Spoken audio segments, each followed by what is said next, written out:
تو آپ یہ دیکھیں کہ یہ اگر ہمارے ادھر ہوتا تو ہمیں بھی اچھی کرکٹ مزید اچھی. اب دیکھیں نیپال تو ابھی ریسنٹلی ہی کوالیفائر ہے نا, وہ اس ہمارے برابر کی ٹیم تو نہیں ہے, لیکن یہ کہ چلیں کچھ انٹرنیشنل میچز آ رہے ہیں ادھر, تو بہتر یہی ہے کہ پی سی بی کو دیگر اپنی مصروفیات, پولیٹیکل مصروفیات چھوڑ کر کرکٹ پہ توجہ دینی چاہیے, اور یہ بہتر ہوتا کہ یہاں پہ ہمارے اور میچز بھی آتے.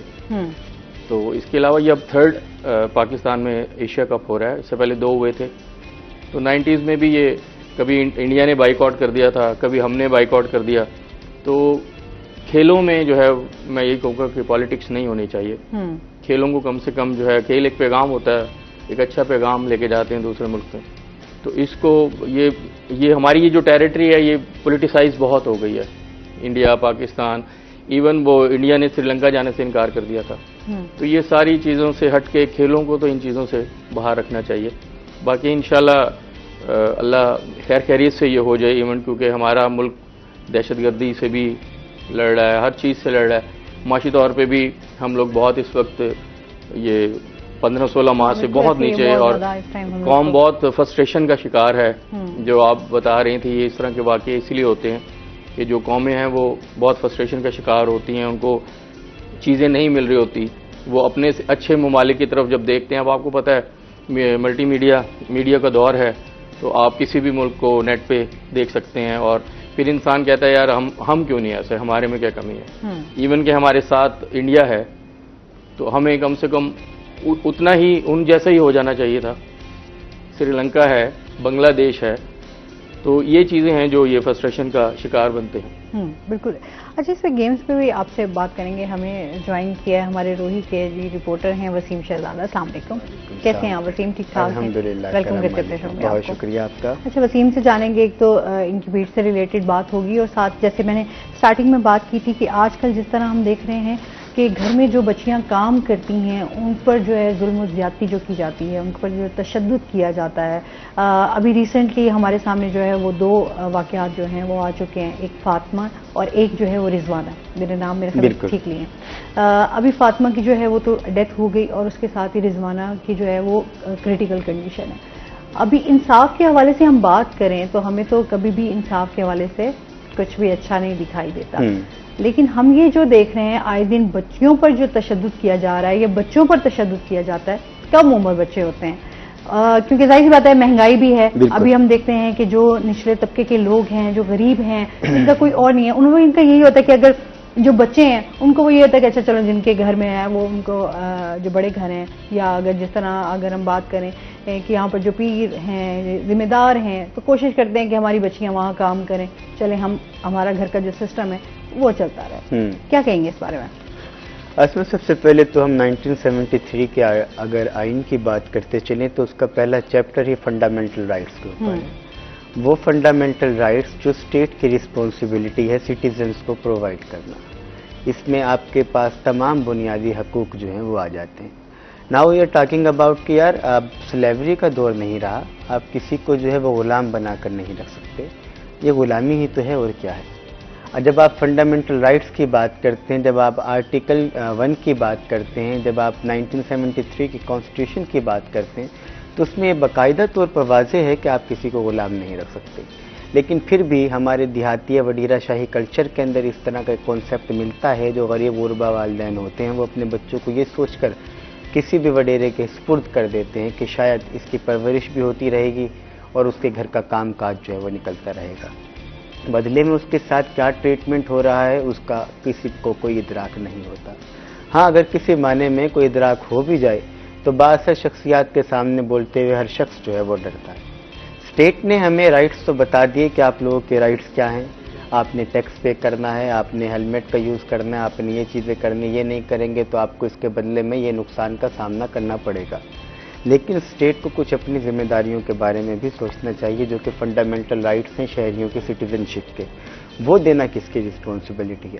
یہ صرف پہلے یہ دوسرا واقعہ نہیں رہا، اگر ہم ماضی کو بھی دیکھیں تو ماضی میں بھی اس طرح کے واقعات جو ہیں وہ رونما ہو چکے ہیں. اور بہت سارے ایسے واقعات ہیں جو وسیم ابھی ہاں آن کیمرہ بھی نہیں آتے. بالکل ٹھیک ہے، بہت سارے ایسے کیسز دبا دیے جاتے ہیں اور وہ لوگ خود بھی نہیں جو ہے وہ سامنے نہیں آتے. ابھی دیکھیں کچھ عرصے بعد آپ دیکھیں گے کہ ہوگا یہی کہ کچھ پیسوں کے لین دین کے بعد جو ہے وہ تمام چیزیں سیٹ اپ ہو جائیں گی. تو ہم نے اس تمام چیزوں کے جو ہے وہ اینڈ تک پہنچنا ہے. اس طرح کے جو آئے روز اگر معاملات بڑھ رہے ہیں تو ہم نے یہ اقربہ پروری کے ساتھ ساتھ جو یہ ایلیمنٹ ہے اس کو بھی جو ہے وہ معاشرے کے اندر سے ختم کرنا ہے، کیونکہ بہت سارے اب غربت کا تناسب اس حد تک اس ملک میں بڑھ چکا ہے، انمپلائمنٹ اس طرح تک بڑھ چکی ہے کہ ایک بندے کی کمائی سے گھر کا گزر نہیں ہو رہا. اب چھوٹے چھوٹے بچے جو ہیں وہ آپ کو کسی میڈیکل سٹور پہ نظر آئیں گے، کسی جو ہے وہ آپ کو فیکٹریز میں کام کرتے ہوئے نظر آئیں گے. ہم چائلڈ لیبر کی بات تو کرتے ہیں، ہم اس کو روکنے کی جو ہے وہ کس طریقے سے بات کریں. ابھی ایجوکیشن سیکٹریٹ کی جانب سے ان کی ایجوکیشن کے لیے کام کیا گیا اور کہا گیا کہ ان بچوں کے لیے جو دکانوں پہ کام کرتے ہیں ہم صبح 5 سے لے کر 7 بجے تک اور شام کو 5 سے لے کر 7-8 بجے تک جو ہے وہ ان کو ہم تعلیم دیں گے. اب تعلیم دینے کے باوجود آپ کیا سمجھتے ہیں کہ کیا ان بچوں کو اس طرح سے روزگار ملے گا؟ اب تو جو پی ایچ ڈی اسکالر یا ایم فل اسکالر ہے وہ بھی جو ہے وہ بے روزگار ہو چکے ہیں. اب تو جو ان پڑھ ہے وہ شاید زیادہ کما لیتا ہو بنسبت پڑھے لکھے کے، اور آپ کو پڑھا لکھا ملازم بڑا سستا مل جاتا ہے 15-20 ہزار. یہ دیکھیں نا کہ جس طرح مہنگائی کا طوفان آیا ہے اور جس طرح پیٹرول کی اور بجلی کی قیمتوں میں اضافہ کیا گیا ہے، لوگوں کے لیے اس ٹائم بہت زیادہ، ابھی میں دیکھ رہی ہوں کہ شہری جو ہیں وہ بہت زیادہ پریشان ہیں، لوگوں کی مشکلات مزید بڑھ گئی ہیں. آپ یہ دیکھیے آفٹر شاکس کی اگر بات کرتے ہیں، اشیاء خرد و نیش تقریباً 20% انکریز کر گئی ہیں. کرائے آپ کی اگر بات کرتے چلیں، اگر آپ نے کہیں پہ بھی ٹریول کرنا ہے وہ 10%، ایون گورنمنٹ کی اپنی ٹرین کے جو کرائے ہیں وہ بھی 10% جو ہیں وہ بڑھ چکے ہیں. جہاں ٹرانسپورٹرز پریشان ہیں وہیں پر شہریوں کے لیے جو ہے وہ جینا بڑا دوبر ہو گیا، اور انہوں نے تو بڑی توقعات جو ہے وابستہ کی ہوئی تھی نگران گورنمنٹ سے. نگران گورنمنٹ نے یہ دیکھیں گے نگران سیٹ اپ میں، تو میں ابھی آج صبح دیکھ رہی تھی کہ جو ہے اب الیکشنز کی بھی جو ہے ہم دیکھ رہے تھے نا، ایک امید لگا کے بیٹھے ہوئے تھے کہ الیکشنز ہوں گے، تو الیکشنز بھی نہیں ہونے والے. اب اس طرح کی جو صورتحال ہے اس کے اندر الیکشن کس طرح سے ہوں گے؟ آپ دیکھیے کہ جب تک آپ کا اسٹیٹ ہی جو ہے وہ بالکل اپنے پیرہن کے اوپر ٹھیک نہیں ہوگی، آپ کا معاشی حالات جو ہے وہ بہتر نہیں ہوں گے، تو آپ کے معاشرے کے اندر جرائم بڑھیں گے، آپ کے معاشرے میں سنیچنگ بڑھے گی، اور لوگ کس طرح سے گزارا کریں. اس وقت میں کیونکہ فیلڈ میں جا رہا ہوتا ہوں، پروٹیسٹ ہو رہے ہوتے ہیں، لوگوں کو قریب سے کور کر رہے ہوتے ہیں، لوگوں کے پاس کھانے کے لیے جو ہے وہ 2 وقت کی روٹی نہیں ہے. 650 روپے کا آٹے کا گٹو ملتا تھا 10 کلو کا یوٹیلٹی اسٹور سے. اب وہ آٹے کا گٹو جو ہے وہ 1 سال، ابھی میں بات کرتا چلوں 2 ہفتے کے اندر اندر وہ 1250 کا ہو گیا، اور وہ آٹا ایسا ہے کہ آپ اس کو کھا نہیں سکتے. مارکیٹ میں نارمل آٹا 1900 روپے کا آپ کو مل رہا ہے. مطلب آپ 650 روپے کی اگر کسی کو سبسڈی دے بھی رہے تھے وہ بھی آپ نے یوٹیلٹی اسٹور سے 1250 کا ڈبل قیمت کا کر دیا، اور کھا اس کو وہ لوگ رہے تھے جو استطاعت نہیں رکھتے تھے کہ اچھا آٹا خرید سکیں. اب وہ یہ سوچ رہے ہیں کہ اگر ہم نے اتنا ہی مہنگا آٹا خریدنے کے بعد اس حالت کا ہی کھانا تو اس سے بہتر ہے بندہ کچھ اور ڈال کے جو ہے وہ کر لے. رجحان بڑھائے جا رہے ہیں مہنگائی کی جانب. انمپلائمنٹ کنٹرول کرنے کے لیے ہمارے پاس کوئی آپشن نہیں ہے. ہم نے بہت میگا پروجیکٹ جو ہیں وہ سٹارٹ کیے، اور اس کے بعد ہم نے نام دیا کہ یہ تمام پرائیویٹ فنڈنگ سے ہو رہا ہے. پرائیویٹ فنڈنگ کے تھرو ہم کسی طرح انمپلائمنٹ کو قابو پا لیں، کسی طرح معاشرے کے اندر کوئی پرائیویٹ فنڈنگ سے ہی ہم بہتری لے آئیں. اگر گورنمنٹ فنڈنگ سے بہتری نہیں آ رہی تو اس بارے میں گورنمنٹ کو کچھ سوچنا چاہیے.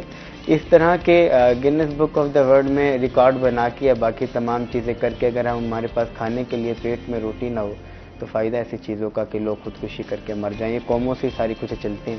جب قوم ہی نہیں ہوگی تو پھر ووٹ آپ کس کا لیں گے اور آپ کس کے لیے ڈونیشن مانگیں گے؟ اچھا، جس طرح ہم پہلے، کیونکہ مہنگائی کی وجہ سے اب جو لوگ اتنے فرسٹریٹڈ ہو چکے ہوئے ہیں، اپنی ساری فرسٹریشن جو ہے وہ کسی اور پہ نکال دیتے ہیں. جس طرح بھی بچے ہم دیکھتے ہیں کہ آپ نے اپنی لوگوں کی سمجھ نہیں آتی، آپ کے اپنے بچے بھی تو ہیں، یہ بھی تو کسی کے بچے ہیں، آپ کے گھر کام کر رہے ہیں تو عزت کے ساتھ روٹی جو ہے وہ کھا رہے ہیں. آخر کام کر رہے ہیں تو تبھی آپ ان کو کھانا دے رہے ہیں، ٹھیک ہے، اور آپ ان سے ایکسٹرا کام لے رہے ہوتے ہیں. تو اسپیشلی ان کے اوپر ظاہر سی بات ہے، جتنے بھی ہم کہیں کہ اس کے اوپر لا بنے ہوئے ہیں، قوانین بنا دیے گئے ہیں، لیکن کبھی اس کے اوپر ادارے بھی بنے ہوئے ہیں، لیکن پیرنٹس بھی کہیں نہ کہیں مجبور ہیں کہ وہ کیا کریں اگر وہ اپنے بچوں کو نہیں بھیجیں گے تو. اچھا ہمارے ہاں یہ کلچر تو بہت زیادہ عام ہے کیونکہ ہمارے گھر میں جو ہے ہم کہتے ہیں جی ماسی ہونی چاہیے، بچوں کو سنبھالنے کے لیے ایک بچی بھی ہونی چاہیے تاکہ وہ بچوں کو سنبھال سکے، اس کو لک آفٹر کر سکے.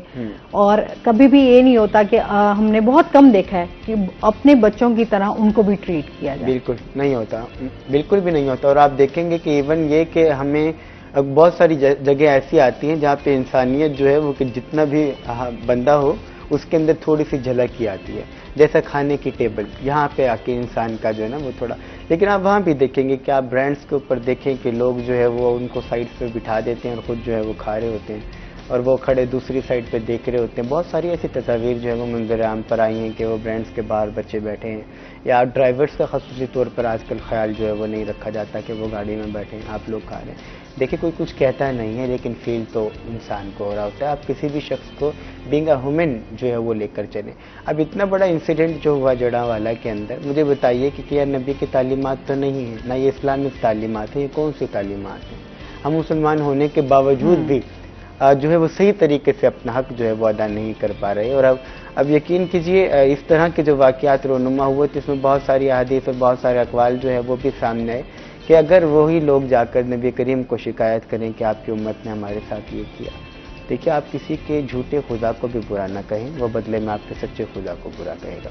تو یہ تمام چیزیں ہمارے یہاں روز روشن کی طرح ہیں بالکل، اور ہمارے سامنے رکھی ہیں، پھر بھی اگر ہم اس کے اوپر امپلیمنٹ نہیں کرتے تو ہمیں نہیں سمجھ آ رہی کہ ہم کس کے ایسے ہمارے کیونکہ قانون بنے ہوئے تو جب ملزم کو گرفتار کر لیا جاتا ہے تو کچھ ٹائم بعد ہم دیکھتے ہیں کہ وہ بڑی مزے سے جو ہے وہ بری ہو کر ضمانت پہ جو ہے صرف وہ بری ہو کر بڑے مزے سے نہیں ہوتا، وہ پھر کیس چلتا رہتا ہے اور اس کا کوئی پھر جو ہے نا ہم یہی دیکھتے رہتے ہیں کہ پیشی پہ پیشی بڑھ رہی ہے، لیکن آپ کو جو ہے اس کا انصاف جو ہے وہ آپ کو دور تک دکھائی نہیں دے گا. بڑی آسانی سے بری ہوتا ہے اور اس کے بعد وکٹری کا سائن بھی بنا کر دکھاتا ہے کہ دیکھیے کہ کتنے شاہزیب خان کیس اور باقی قتل کیس کو آپ دیکھیں کہ مکمل طور پر جو ہے وہ یہاں پر اجارہ داری جو ہے وہ آپ کی وڈیرہ شاہی بات کرتے ہیں لازمی وسیم. ابھی ہم نے جانا ہے بریک پہ، ہمارے ساتھ رہیے گا.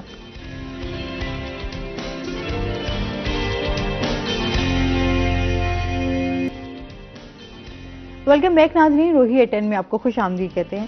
اچھا جس طرح ابھی ہم ایشیا کپ کی بات کریں، اس میں اس ٹائم جو کتنی ٹیمز جو ہیں وہ شامل ہیں، ذرا اس حوالے سے بھی بتائیں اور پی سی بی کے حوالے سے بھی بتائیے گا کہ اس سسٹم کے حوالے سے کہ وہ جو ہے اتنے میچز جو ہیں وہ یہاں پر کیوں نہیں ہو رہے. 6 ٹیمیں ہیں اس میں، وہ آپ کو اسکیجول پتہ ہی ہے. اس میں بنگلہ دیش ہے، سری لنکا ہے، پاکستان اور نیپال ہے اور افغانستان ہے.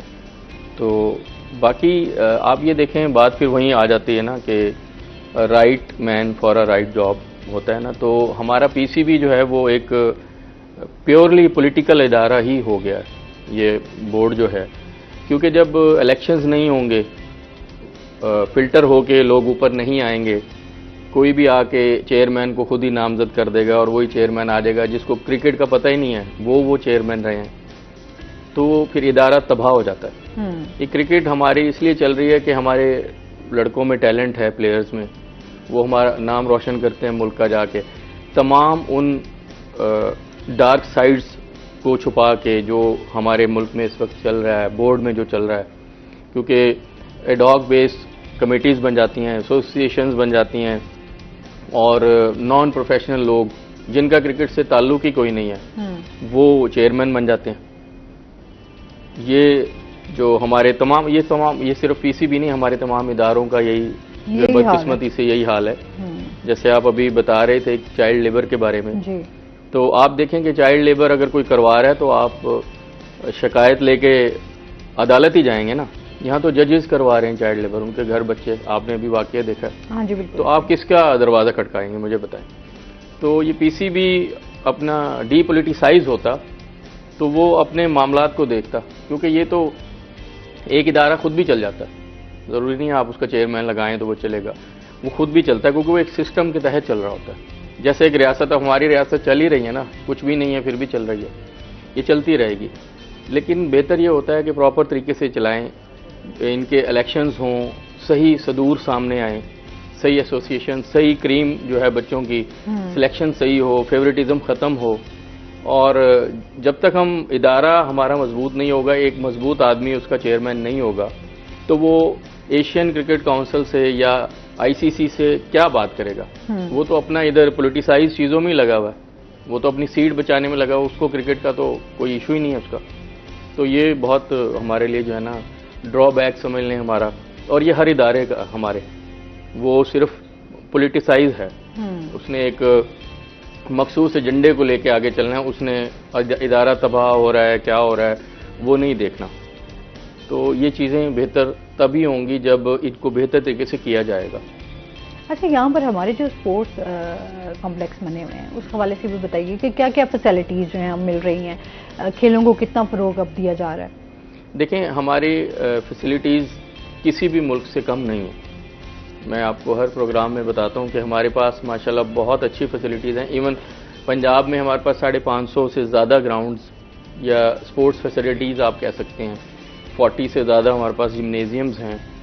اور اب تو بہت اچھے ہمارے جو ہے اسپورٹس کمپلیکسز بن گئے ہیں.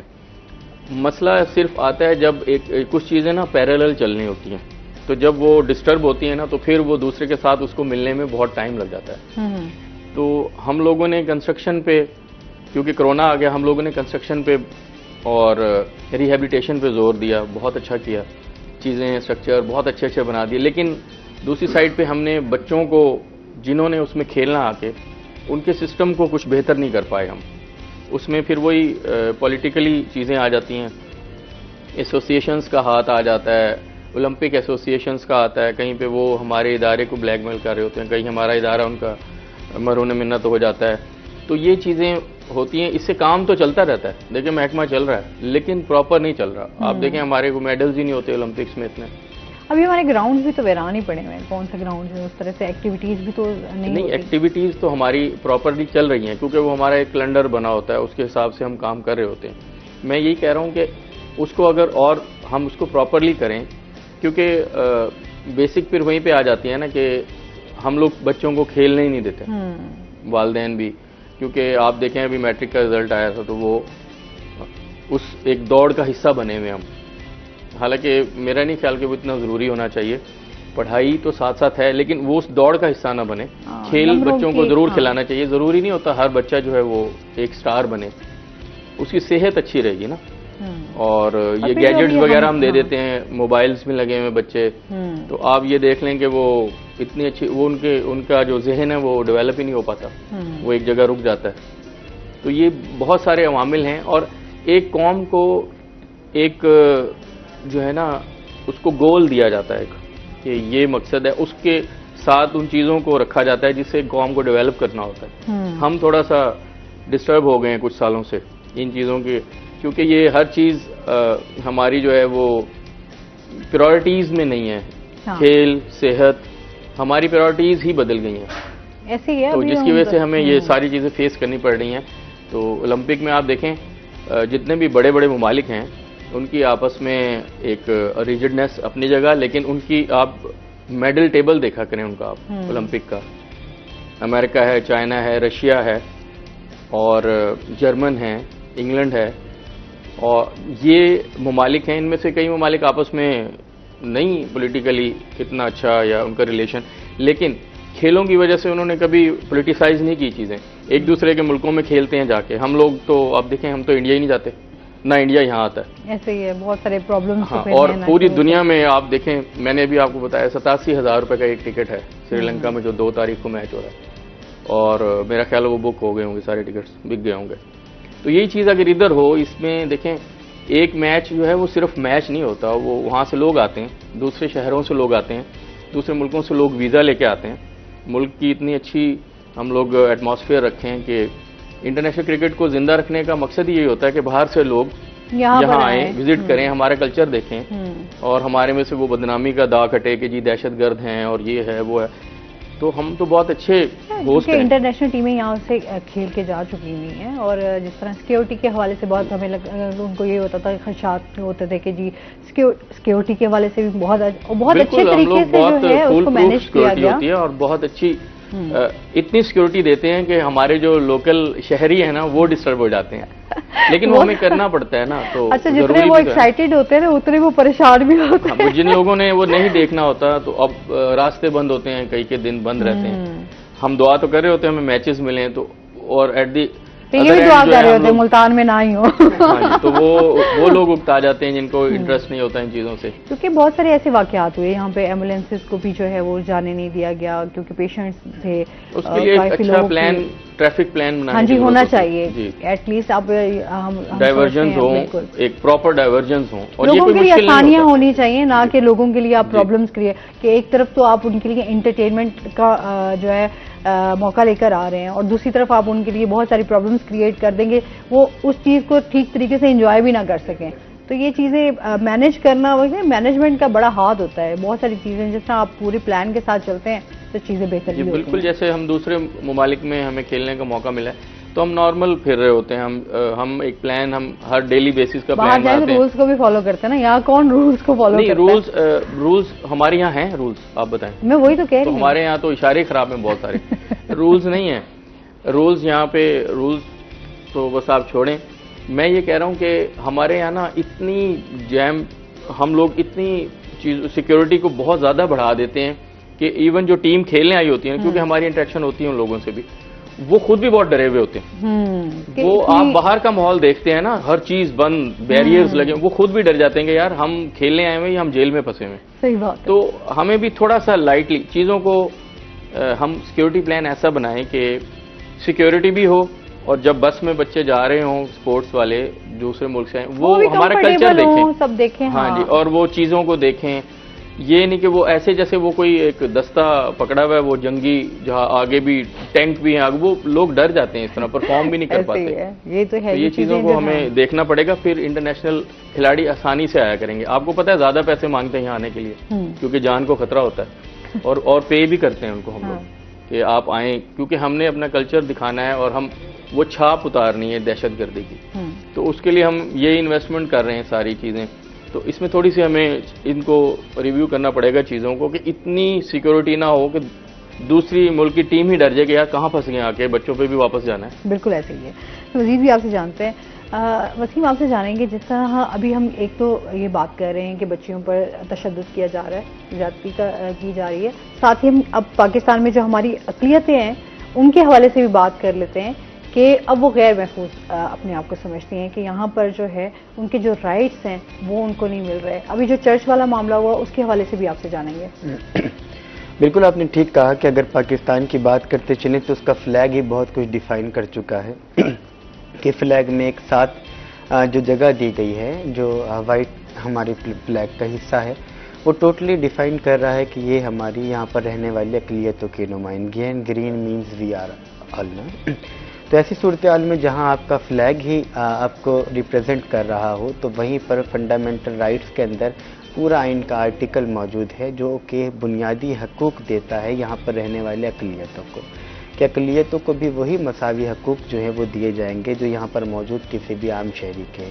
جس نے CNIC پاکستان کا حاصل کر لیا تو وہ اسٹیٹ پر لاگو ہو گیا کہ اسٹیٹ وہ تمام قوانین اس کے لیے بھی بیلنس کر دے جتنا کہ وہ نارمل سٹیزن کو دے رہا ہے.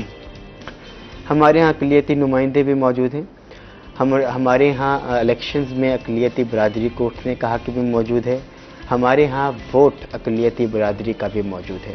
لیکن ان تمام چیزوں اور رائٹس تو موجود ہیں. اب سوال یہ پیدا ہوتا ہے کہ کیا یہ تمام چیزیں ان کو مل بھی رہی ہیں؟ کیا وہ اپنے ایونٹس کو یہاں پر, اب دیکھیے اب انٹرنیشنلی بات ہو رہی ہے کہ بین المذاہب ہم آہنگی کا ڈھونگ رچانے والے اب کدھر ہیں؟ آپ نے اپنے ہر ایونٹ کے اندر بین المذاہب ہم آہنگی کی بات کی, آپ ان کے ایونٹس میں شریک ہوئے, ان کو آپ نے اپنے ایونٹس میں مدعو کیا, لیکن پھر بھی ایک گیپ جو ہے وہ فل نہیں ہو رہا. تو اس کی کیا بنیادی وجہ ہے؟ ایک انسیڈنٹ جو ہے وہ آپ کو تقریباً 100 سال پیچھے لے جاتا ہے. اب اس طرح کا ایک آدھا واقعہ اگر اس طرح کا رونما ہو جاتا ہے تو آپ کی بین المذاہب ہم آہنگی کے لیے کی گئی تمام کاوشیں جو ہیں وہ بے سود ہو جائے گی, اور وہ ہوئی. اسی طریقے سے اب جو لوگ بات نہیں کرتے تھے کسی نہ کسی تناظر کے زمرے میں, اب وہ لوگ بھی بات کرنے لگ گئے ہیں کہ یہاں پر فنڈامنٹل رائٹس کی بات کرتے ہیں تو فنڈامنٹل رائٹس میں تو ہمیں نہیں دیے جا رہے. ایون یہاں پر آپ یہ تو اس کی بات کر رہے ہیں, یہاں پر ووٹ کا اگر میں حق کی بات کرتا چلوں تو ووٹ کا حق بھی صحیح معنی کے اندر جو ہے وہ اقلیتی برادریوں کا نہیں ہے. ایک تعصب جو ہے وہ معذرت کے ساتھ ابھی بھی دیکھا جاتا ہے. اگر ہم اپنے اداروں کی بات کرتے ہیں تو ہمارے اداروں کے اندر جو اقلیتی برادری کا نمائندہ ہوگا یا اقلیتی برادری سے ہوگا اس کو کوئی اچھا کام نہیں دیا جائے گا. ہم بات کرتے ہیں نا کہ انڈیا میں ہمارے ساتھ یہ ہوتا تھا، وہ تمام چیزیں جو ہیں، وہ تمام جاب کے مواقع جو ہیں وہ پہلے ہندوؤں کے پاس جاتے تھے اور ہمیں جو ہے اسٹیٹ کے اندر لو لیول پہ رکھا جاتا تھا. Same the thing happening in Pakistan. اور اس وقت بھی وہ تمام چیزیں جو ہیں وہ پاکستان کے اندر ہو رہی ہیں. آپ اپنے اداروں کو دیکھیے، آپ کو ہوٹلس کا وزٹ کر لیجئے، آپ بینکس کا وزٹ کر لیجئے، آپ دیکھیں گے کہ وہاں پر جو خاکروب اور چوپڑاسی ہیں وہ آپ کو وہاں پر اقلیتی برادری ملے گی. تو اچھا، اس پہ مزید بات کرتے ہیں ناظرین، ابھی ہم نے جانا ہے بریک پہ، ہمارے ساتھ رہیے گا.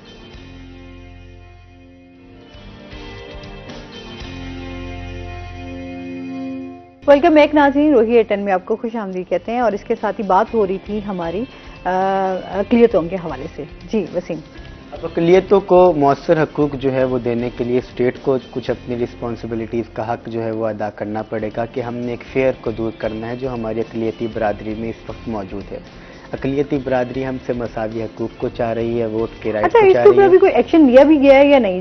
یا جس سے نیوز چل رہی ہیں، بس ان پہ بات ہو رہی ہے، کوئی اس کے اوپر ایکشن تو نہیں لیا گیا؟ دیکھیے، جن پہ ایکشن لیا جاتا ہے وہ بہت سیویئر لیول کا پھر جا کے ایکشن لیا جاتا ہے اور ہمیں وہ بھی جو ہے وہ قبول نہیں ہے. ابھی ریسنٹلی اگر بات کرتے چلیں، آسیہ کا کیس ہوا، یا اس سے پہلے اگر ہم بات کرتے چلیں، دیکھیے جس نے بھی کیا، جڑاوالا میں بھی جس نے بھی قرآن مجید کی بے حرمتی کی، بالکل رائٹ بنتا ہے کہ اس کے اوپر جو ہے وہ مکمل قانونی تقاضوں کو پورا کیا جائے اور جہاں تک بنتی ہے اس کو سزا دی جائے. یہ نہیں کر سکتے کہ ہم قانون کو اپنے ہاتھ میں لے کر کسی کی بھی عبادت گاہوں کو ہم نقصان پہنچائیں اور بدلے میں کس طرح کی اشتعال اندازی. مذہبی آپ کا نہ کانسٹیٹیوشن اجازت دیتا ہے، نہ آپ کے لاز اجازت دیتے ہیں، نہ آپ کا مذہب اجازت دیتا ہے. تو پھر آپ کس کے پیروکار ہیں؟ وہ ظاہر کہ وہ کس طریقے سے جو ہے وہ اس طرح سے سب کچھ ہوا. اب اقلیتوں کے اگر ہم رائٹس کی بات کرتے ہیں تو فنڈامنٹل رائٹس میں مکمل یہ تمام چیپٹر جو ہے وہ موجود ہے. صرف کمی ہے تو امپلیمنٹ کی. امپلیمنٹ اس پہ کرنے کی ضرورت ہے. اب ہم نے دیکھا تھا کہ کچھ ہوا جو ہے وہ بڑی سازگار سی ہوئی تھی اور اقلیتی برادری جو ہے وہ کچھ ہمارے ہاں ایم این ایز اور ایم پی ایس کی سیٹ تک بھی جو ہے وہ پہنچی اور اقلیتوں کی مکمل سیٹ ہوتی ہے سینٹ کے اندر بھی اور پارلیمان کے اندر بھی. تو وہاں پر ان کی نمائندگی نظر آ رہی تھی. ان کے ساتھ ہم نے مکمل ایک لائزون اچھا بنانے کی اور ان کو رائٹس دینے کی کوشش کی تو اس میں ایک انسیڈنٹ ایسا ہو گیا. میں وہی بات کر رہا ہوں کہ آپ جتنا عرصہ تک بھی کسی بھی چیز کو سیٹ اپ کرنے کی کوشش کریں گے، اگر کوئی ہیپننگ ایسی ہوتی ہے تو وہ آپ کی محنت جو ہے وہ رائے گاں چلی جاتی ہے.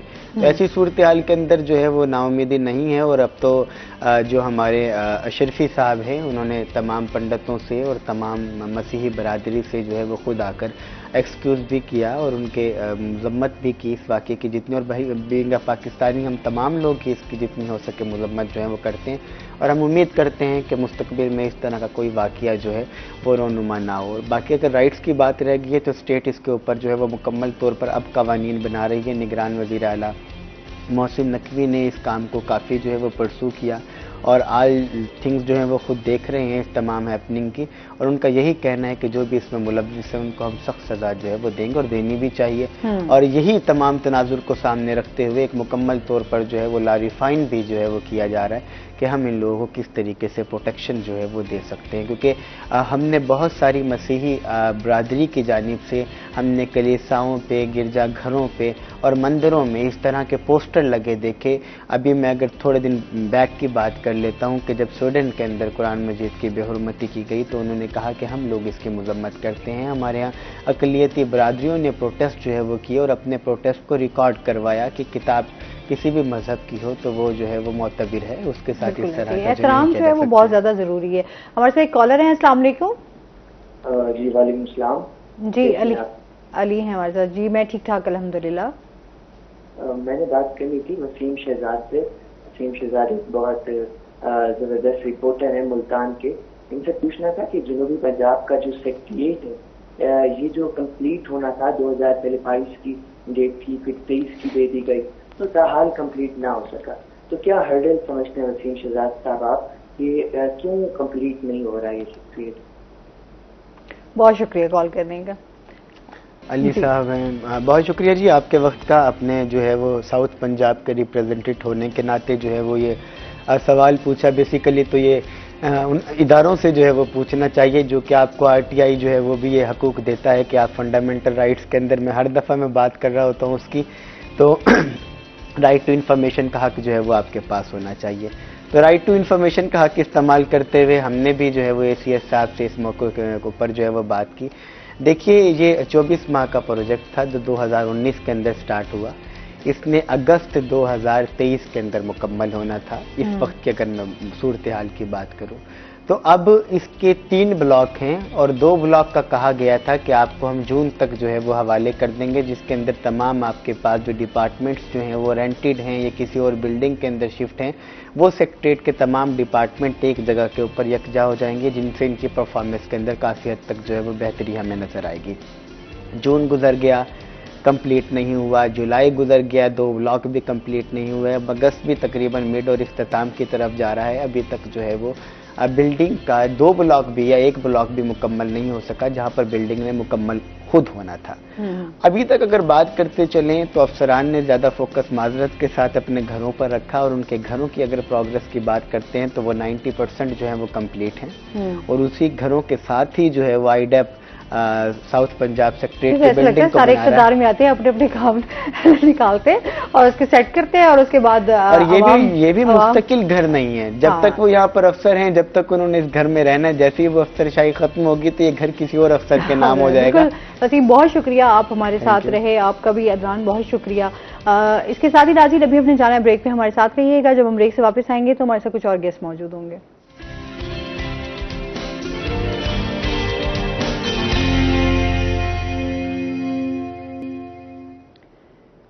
ویلکم بیک ناظرین، روہی ایئرٹیل میں آپ کو خوش آمدید کہتے ہیں. بریک کے بعد ہمارے ساتھ گیسٹ موجود ہیں، ان کا تعارف کروا دیتی ہوں. ہمارے ساتھ موجود ہیں جی پروفیسر ڈاکٹر عبدالقدوس صہیب صاحب. السلام علیکم. کیسے ہیں آپ؟ ٹھیک ٹھاک ہیں؟ ویلکم کرتے ہیں اپنے شو میں آپ کو.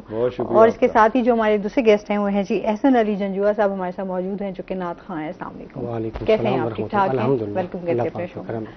اچھا، آج ہم ڈاکٹر صاحب سے بات کریں گے، جس طرح ہماری پہلی بھی بات ہو رہی تھی وسیم سے، جو ہے اقلیتوں کے تحفظ کے حوالے سے آج ہم بات کریں گے، کیونکہ ہم دیکھ رہے ہیں کہ آئے دن اس طرح کے واقعات جو ہیں وہ بڑھتے جا رہے ہیں. ان کو کیسے روکا جا سکتا ہے؟ ہمارا جو اسلام مذہب ہے وہ ہمیں کیا تعلیمات دیتا ہے، کیا درس دیتا ہے، اس حوالے سے بات ہوگی. تو آپ بھی ہمیں جوائن کر سکتے ہیں، کوئی بات کرنا چاہیں تو وہ بھی کر سکتے ہیں. اور اس کے ساتھ ہی احسن سے ہم جو ہے وہ نعت رسول مقبول صلی اللہ علیہ وسلم بھی سنیں گے ساتھ ساتھ.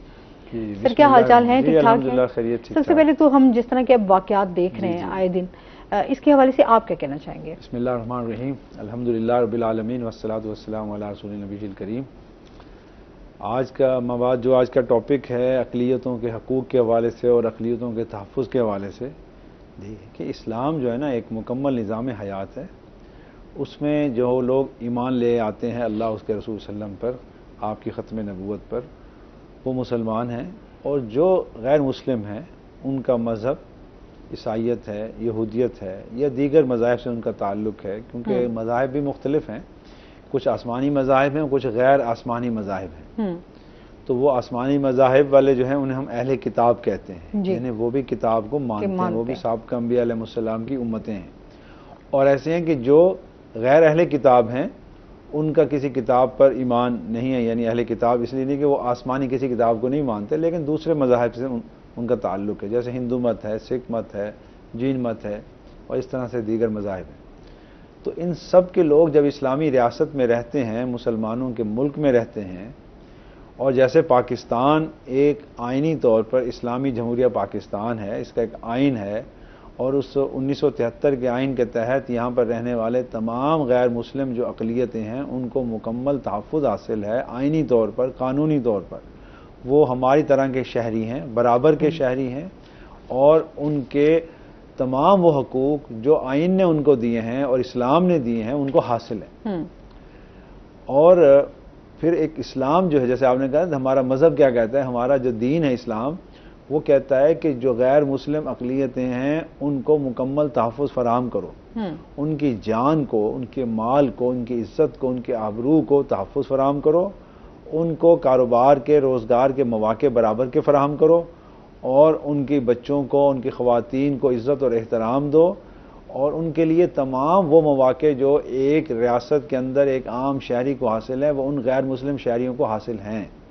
اور یہ مسلمانوں کی تاریخ ہے، عہد نبوی سے لے کر عہد خلفائے راشدین، پھر اس کے بعد امیہ کا دور آیا، پھر عباسیز کا دور آیا، پھر فاطمیز کا دور آیا، پھر عثمانی ترکوں کا دور آیا.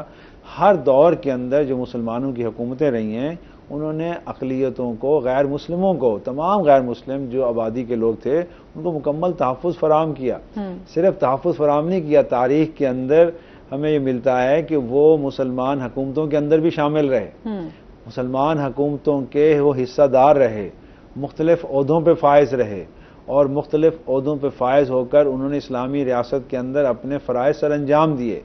یعنی اس طرح کے وہ شہری تھے کہ جو حکومتوں کا بھی حصہ رہے، اور مسلمانوں نے صرف ان کو تحفظ نہیں دیا بلکہ ان کو حقوق دیے، اور وہ حقوق دیے جو عام شہریوں کو حاصل تھے، اور ان کے پاس ذمہ داریاں بھی رہیں. وہ یہاں تک کہ اسلامی فوج کے اندر بھی رہے، پولیس میں بھی رہے، وہ محکمہ جیل خانہ جات میں بھی رہے، وہ یہاں تک کہ مختلف محکموں کے سیکٹریز بھی رہے، اور اس طرح سے اپنے جو مسائل تھے ان کے اپنے ان میں وہ فیصلے بھی کرتے رہے. یعنی ان کی عدالتیں بھی لگتی تھیں تو غیر مسلم آبادی کے وہ فیصلے بھی کرتے تھے. تو یہ سارے حقوق ان کو حاصل رہے. اور آج بھی پاکستان جو بنا ہے، اسلامی جمہوریہ پاکستان ہے، اس کے بانی قائد اعظم محمد علی جناح رحمۃ اللہ علیہ نے اپنی 11 اگست کی تقریر میں یہ بات کہی تھی کہ یہاں پر جتنے بھی غیر مسلم ہیں وہ اس ملک کے شہری ہیں، اور ان کو مندر میں ہوں، وہ چرچ میں ہوں، وہ کسی گردوارے میں جائیں، جہاں بھی وہ جائیں گے مذہبی طور پر ان کو مکمل آزادی حاصل ہوگی. ان کو مذہبی طور پر بھی آزادی حاصل ہوگی، انہیں سماجی طور پہ بھی، معاشی طور پہ بھی، سیاسی طور پہ بھی مکمل آزادی حاصل ہوگی. تو یہ تو ہمارے فاؤنڈر آف پاکستان، بانی پاکستان محمد علی جناح رحمۃ اللہ علیہ نے اپنے خطاب میں کیا تھا، جس میں انہوں نے آئین کے خد و خال دیے. اور انہوں نے ایک بڑی اہم بات کی تھی جو آج ہمارے آئین میں ہے لیکن عوام کو نہیں پتہ نا. تو اس پروگرام کے ذریعے ہم عوام تک انہوں نے کہا کہ جو یہاں پر مسلمان رہتے ہیں، جو اکثریتیں ہیں، اس اکثریتی آبادی کا یہ فرض ہے کہ وہ غیر مسلم اقلیتوں کا تحفظ کرے اور ان کو وہ تمام حقوق دے جو اپنے لیے وہ سمجھتے ہیں. یعنی ہماری یہ بھی ذمہ داری ہے کہ ہم ان کے حقوق کا تحفظ بھی کریں، ان کے جان مال عزت آبرو کی حفاظت کریں. اور ریاست اور حکومت کا تو یہ بنیادی فریضہ ہے. پولیس ہو، وہ رینجرز ہوں، وہ فوج ہو، وہ جتنے بھی ہمارے ایسے ادارے ہیں جو ملک کے اندر لا اینڈ آرڈر کو، امن و امان کو قائم رکھتے ہیں، ملک کے اندر تحفظ دینے والے ہیں، ان کا بھی اور عدالتوں کا بھی، اور اسی طرح سے سول انتظامیہ بیوروکریسی کا یہ بنیادی فرض ہے کہ وہ اقلیتوں کو مکمل تحفظ فراہم کرے. اور اقلیتیں جو ہیں وہ قانون کے دائرے میں رہ کر اپنے روزمرہ کے معاملات اور اپنے کاروبار، اپنے معیشت، اپنی سماج، اپنا جو بھی ان کا کام ہے اس میں مکمل طور پہ وہ آزاد ہے. ہم انہیں پابند نہیں کر سکتے. تو اس لیے اقلیتوں کو جو حقوق دیے گئے ہیں اسی لیے تاکہ وہ ایک پرامن شہری بن کر اس ملک میں رہیں. اور اگر ان کی طرف سے کوئی زیادتی ہوگی یا کوئی وہ غلط اقدام کریں گے تو اس کے لیے قانون موجود ہے. اس قانون کے تحت آپ ان کے خلاف قانونی کارروائی کر سکتے ہیں. اچھا، یہاں کیونکہ ہم لوگ جس طرح کے حالات بنے ہوئے ہیں، ہم یہ ہوتا ہے کہ ہم نے خود ہی جو ہے ہم جج بھی بن جاتے ہیں، انصاف بھی ہم نے خود ہی دینا ہوتا ہے اور فیصلے بھی ہم نے خود ہی کرنے ہوتے ہیں. اچھا، کیونکہ تھوڑا سا بھی ایکشن ہو تو اس کا ری ایکشن جو ہے وہ ڈبل سے ٹرپل ہوتا ہے. ہمارے ہاں یہ چیزیں بہت زیادہ دیکھی جاتی ہیں. اسما، یہ ہمارا بدقسمتی سے ہمارے ملک میں کئی سالوں سے یہ ایک ٹرینڈ دیا گیا ہے.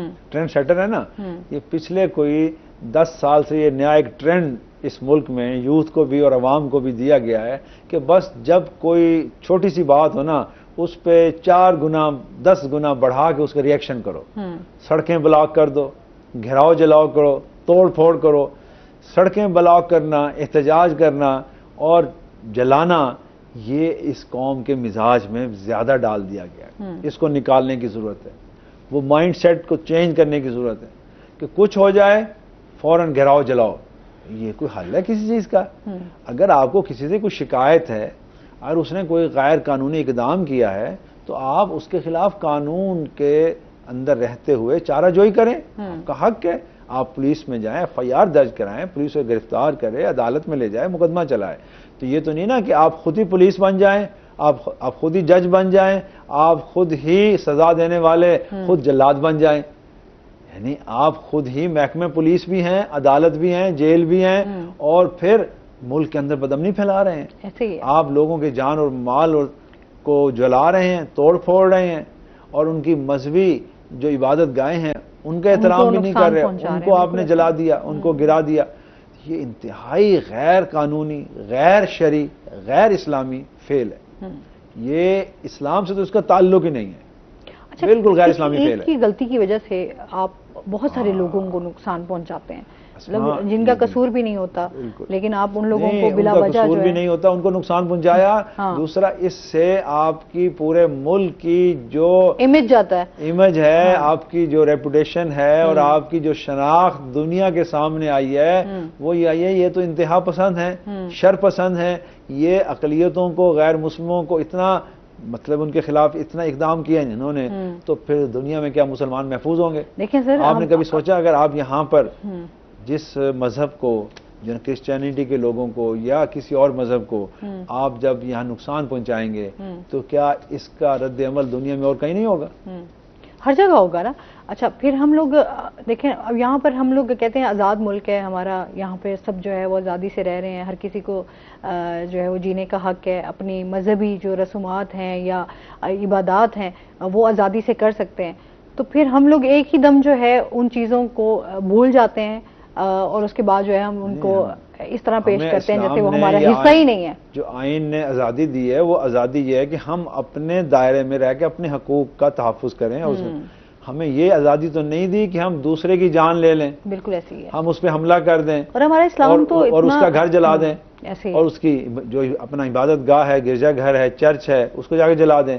یہ ہمیں کس نے حق دیا ہے؟ بالکل, یہ شر پسندی ہے, یہ انتہا پسندی ہے, اور اس کی شدید مذمت کرنی چاہیے. بالکل جی, بھرپور مذمت بھی کرتے ہیں. اچھا, اس کے ساتھ ہی جس طرح ابھی ہم جو ہے اسلام جو ہمیں تعلیمات دیتا ہے, جو ہمیں اسلام میں درس دیا گیا ہے, جس طرح حضور پاک صلی اللہ علیہ وآلہ وسلم نے جو ہے, میں سمجھتی ہوں اسوہ حسنہ ہے ہمارے لیے, تو پوری زندگی ان کی جو ہے انہوں نے بہت اس پہ فوکس کیا ہے کہ کس طرح لوگوں کے جو ہے انسانیت پہ انہوں نے زیادہ فوکس کیا.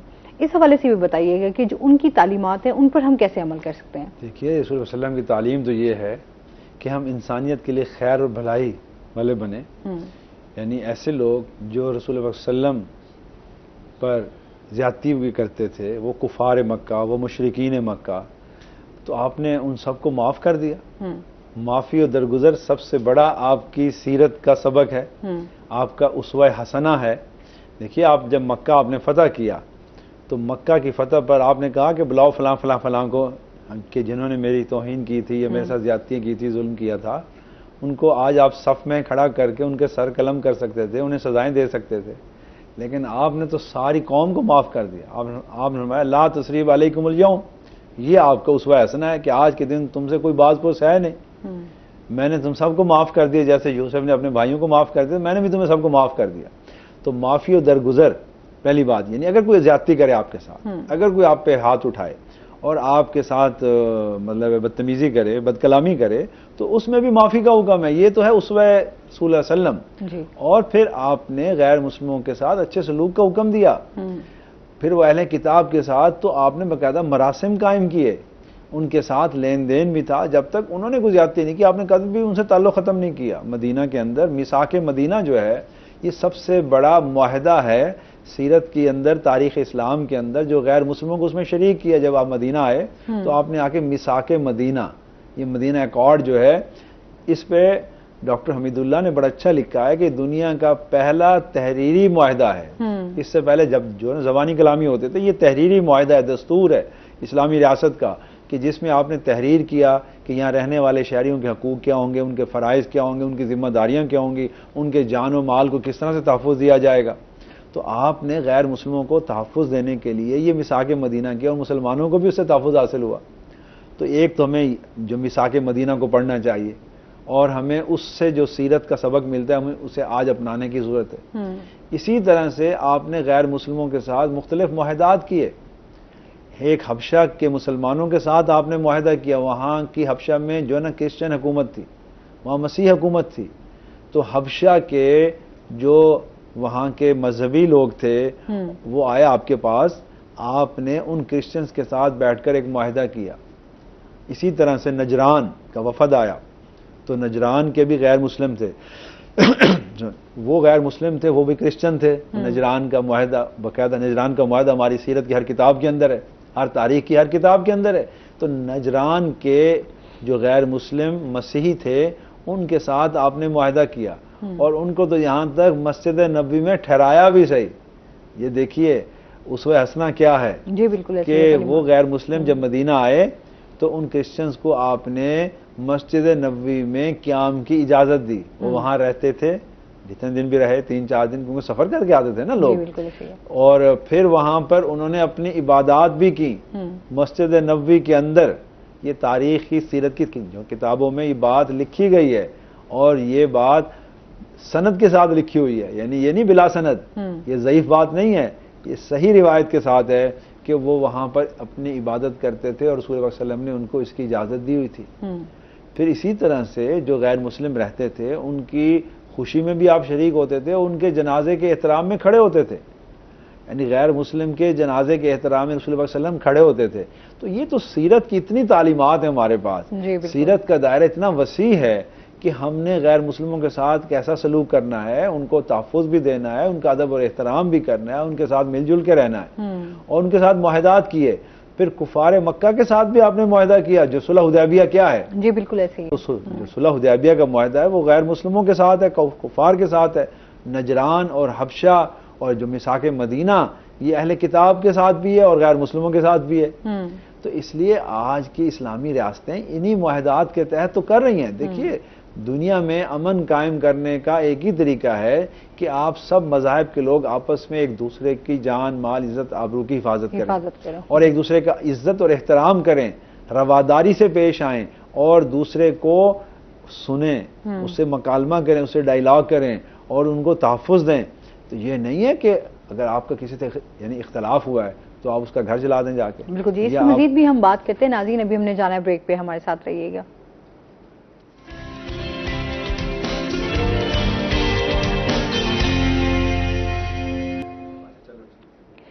ویلکم بیک ناظرین، روہی ایٹن میں آپ کو خوش آمدید کرتے ہیں.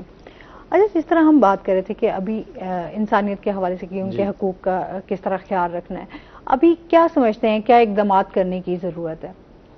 دیکھیے اقدامات سب سے پہلے تو یہ کریں کہ قانونی طور پر نا جن لوگوں نے یہ ایسا اقدام کیا ہے ان کے خلاف قانونی اقدام کریں، ان کو سزائیں دیں.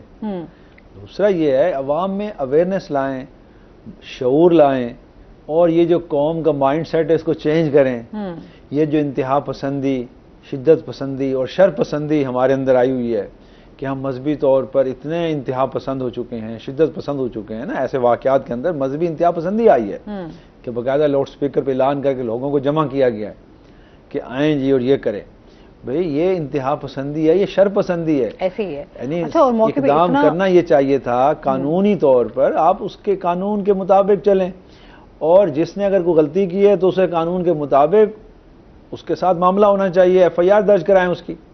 اچھا، دوسری بات یہ ہے کہ اب ہمیں کیا کرنا ہے، حکومت کو اور عوام کو، ہمیں ایسے لوگوں کی جو ہے نا حوصلہ شکنی کرنی چاہیے، ان کو سزائیں دینی چاہیے تاکہ آئندہ یہ کوئی کام نہ کرے. اور میں یہ سمجھتا ہوں کہ اس میں ہمیں اپنے رویے اور سوچ کو بدلنا چاہیے. بالکل ایسے ہی ہے. اویئرنیس کے ذریعے، ہمارے مختلف جو پروگرامات کے ذریعے، اور ہم اس پہ کوئی مہم چلائیں شعور کے لیے، آگاہی کے لیے، جسے اویئرنیس کہتے ہیں نا، اویئرنیس کے لیے مہم چلائیں. وہ شعور اور آگاہی دیں لوگوں کو کہ بھئی ایسا کرنا اسلام میں جائز نہیں ہے، اسلام اس کی اجازت نہیں دیتا. اسلام تو سب اقلیتوں کے حقوق اور ان کو تحفظ فراہم کرنے کی بات کرتا ہے، ان کی عزت اور احترام کرنے کی بات کرتا ہے، اور آپ یہ کیا کر رہے ہیں. اور دوسری طرف ہمیں وہ کام کرنا چاہیے اس کا اگر کسی نے قرآن مجید کی یا کسی شخصیت کی کوئی ایسی کی ہے اس کے ساتھ، نعوذ باللہ کوئی مطلب زیادتی کی ہے، تو ہمیں کیا کرنا چاہیے، ہمیں قرآن کو پڑھنا چاہیے.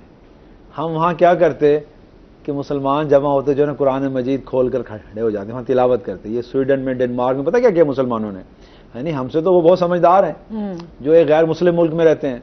قرآن مجید کے ساتھ انہوں نے ایک برا سلوک کیا، اس سلوک کے جواب میں مسلمانوں نے گراؤ جلاؤ نہیں کیا، آگ نہیں لگائی. انہوں نے کیا کیا، دو کام کیے. ایک تو یہ کیا کمال کا کام انہوں نے کہ انہوں نے جتنے اور دیگر جو مذہبی کتابیں ہیں نا، بائبل، تورات اور انجیل، ان کو لے کے ان کی بھی عزت اور احترام کیا کہ تم تو قرآن کی توہین کر رہے تھے، ہم تو قرآن اور بائبل کے دونوں کو احترام کر رہے ہیں، اور دونوں کو ہاتھوں پہ اٹھا لیا اور ان کو بوسہ دیا، ان کو پیار کیا. دیکھیں کیا بات ہے نا، ایک مائنڈ سیٹ ہے نا کہ چینج، کہ دیکھو دنیا کو بتایا کہ تم وہ لوگ شرپسند تھے، وہ انتہا پسند تھے، اور مسلمان نہیں ہیں انتہا پسند، مسلمان شرپسند نہیں ہیں، مسلمان تو پرامن ہے، مسلمان تو قرآن مجید کا بھی احترام کرتے ہیں، اس کی آسمانی کتاب ہے، اور وہ کتاب ہے کہ اس سے بہتر کوئی کتاب دنیا میں ہے ہی نہیں. لیکن وہ قرآن ہی کہتا ہے کہ بائبل، انجیل، تورات کی بھی عزت اور احترام کرو، اس پہ بھی ایمان لاؤ. تو لہٰذا ہم بائبل کی بھی عزت کرتے ہیں، بائبل کا احترام کرتے ہیں، اور اس کو بھی اپنے سینے سے لگایا، اس کو بھی بوسہ دیتے ہیں، اس کی بھی عزت کرتے ہیں، اور دونوں کو ہم اپنے سامنے رکھتے ہیں. پھر کیا کیا، مسلمان جمع ہو گئے وہاں پر. انہوں نے جمعے کی نماز کے بعد کہا کہ ہم اس جگہ پہ جمع ہوں گے جہاں قرآن مجید کو جلایا گیا ہے، ہم وہاں قرآن مجید کی جو ہے کھڑے ہو کے تلاوت کریں گے. اور انہوں نے 1 گھنٹہ تلاوت کی قرآن مجید کی، قرآن مجید کو پڑھا، ریسیٹیشن آف قرآن. جگہ جگہ پہ بیٹھ گئے، سڑکوں پہ بیٹھ گئے، فٹ پاتھوں پہ بیٹھ گئے، روڈ بلاک نہیں کی، فٹ پاتھ پہ بیٹھ کے قرآن مجید کھول لیا، اور قرآن مجید جو کہتا ہے کہ پڑھو مجھے بار بار، میری تلاوت کرو. بالکل ایسے ہی ہے. تو قرآن کا معنی ہے بار بار پڑھے جانے والی جو کتاب. اور سر ایسے لوگ قرآن مجید پڑھا تو ہم بھی یہ کام کر سکتے تھے. اگر کسی نے قرآن مجید کی توہین کی ہے تو ہم اگلے دن وہاں جمع ہوتے، قرآن مجید کی تلاوت کرتے، ہم اچھے اخلاق سے پیش آتے، تو وہ لوگ خود مسلمان شاید ہو جاتے یا مسلمانوں کی طرف رجوع کرتے. آپ کے ان اقدام سے تو لوگ اسلام سے دور ہو جائیں گے. تو ہمیں کرنے کے یہ کام ہے ہمارے. ہم کہتے ہیں نفرتوں کو ختم کرنا ہے، ہم نے اتحاد کو بڑھانا ہے، سب کو ساتھ لے کر چلنا ہے. تو تبھی پاسبل ہے جب ہم ایک دوسرے کے ساتھ اپنے رویے ٹھیک رکھیں گے، یا ہم ان کے حقوق کا خیال رکھیں گے. ہمارے ہاں تو یہ چیزیں ہیں کہ ہم قرآن پاک کو مکمل طور پہ، بہت سارے ایسے لوگ جو شامل ہوتے ہیں جو ملک کو بھی نقصان پہنچا رہے ہوتے ہیں، جو وہاں کے لوگ ہیں ان کو نقصان پہنچا رہے ہوتے ہیں، ان کو پتہ بھی نہیں ہوتا. پتہ ہی نہیں ہوتا ان کو. جہالت ہوتی ہے، مذہبی جہالت ہے. جہالت کی بنیاد پر، مذہبی انتہا پسندی کی بنیاد پر لوگ انہیں استعمال کرتے ہیں. دیکھیں نا، کوئی 2 سال پہلے سیالکوٹ میں ایک واقعہ ہوا تھا. جی بالکل، وہ 2 بھائیوں کو، اب جڑے والا میں واقعہ ہوا 2 بھائیوں کو ایک فیکٹری کے اندر، ٹھیک ہے نا، یہ ہوا تھا. اسی طرح ایک بینک مینیجر کا واقعہ ہوا تھا، مسلمان تھا وہ تو بینک مینیجر، ٹھیک ہے نا، اس کو مار دیا تھا. تو اسی طرح سے جو انتہا پسندی سری لنکن والا بھی ہوا، سیالکوٹ میں ہوا، بینک مینیجر کا ہوا. یہی میں کہہ رہا ہوں نا، یہ فیکٹری کا جو مینیجر سری لنکن تھا. اس سے پاکستان کی، اسلام کی جو شناخت ہوئی، جو اسلام کا چہرہ بنا، وہ کیا تھا؟ یہ لوگ مسلمان جو ہے نا، یہ اسلام کے خیر خواہ نہیں ہیں. بالکل ایسے یہ اسلام کے ساتھ وہ کر رہے ہیں جو غیر مسلم بھی نہیں کر رہے. یہ اسلام کے چہرے کو بگاڑ کے پیش کر رہے ہیں. یہ اسلام کے چہرے کے اوپر شدت، انتہا پسندی اور جلاؤ، گھراؤ اور توڑ، اور اس کے علاوہ یعنی انسانی جانوں کو نقصان پہنچانا، یہ اسلام کی تصویر پیش کر رہے ہیں. اسلام تو دین امن ہے، اسلام تو رواداری کا دین ہے، اسلام تو لوگوں کو سلامتی کی طرف بلاتا ہے. امن اور سلامتی جو اسلام کے معنی ہیں، اس کے برعکس جانے والا یہ کیسا مسلمان ہے؟ تو لہذا مسلمانوں کو چاہیے تھا کہ اگر کسی نے کوئی ایسا اقدام کیا تھا تو اس کے جواب میں آپ جمع ہوتے، قرآن مجید کی تلاوت کرتے، آپ قرآن مجید کو اللہ کی کتاب پر عمل کر کے دکھاتے، اچھے اخلاق سے پیش آتے، اور دیگر مذہبی کتب کی بھی عزت کرتے، ان کا احترام کرتے. نہ کہ آپ نے ان کو جا کر جلا دیا تو پھر آپ میں ان میں کیا فرق رہ گیا. بالکل ایسے ہی. اچھا، آپ ویسے کتنے عرصے سے نعت پڑھ رہے ہیں؟ تقریباً 12 سال ہوں گے. 12 سال ہو گئے، ماشاء اللہ. اور ظاہر سی بات ہے جب بھی آپ حضور کے ہاں نعتیہ کلام پیش کرتے ہیں تو ان کا جواب بھی آتا ہے، اور جتنی عقیدت سے پڑھا جائے اتنا ہی آپ کو خود کو بھی فیل ہوتا ہے. اور دعا کریں ہمیں سب کو بلاوا بھی آ جائے اسی. بالکل جی، انشاءاللہ. وہ تو میں کہتی ہوں ہر دل کی خواہش ہے. جمعے کے دن جو ہے نا وہ درود پاک صلی اللہ علیہ وسلم پڑھنا چاہیے. جی بالکل، درود پاک پڑھنا چاہیے. اس کی بڑی فضیلت ہے. آپ کو جمعے کے دن جمعہ نماز سے پہلے ٹائم مل جائے، بعد میں مل جائے، عصر کے وقت مل جائے، تو جتنا بھی آپ پڑھ سکیں رسول پاک صلی اللہ علیہ وسلم جو ہے درود و سلام بھیجیں. اور درود پڑھنے والے پر نیکیاں آتی ہیں، اور اس پر فرشتے بھی اپنی رحمتیں بھیجتے ہیں. اس کے ساتھ ہی ناظرین ابھی ہم نے جانا ہے بریک پہ، ہمارے ساتھ رہیے گا.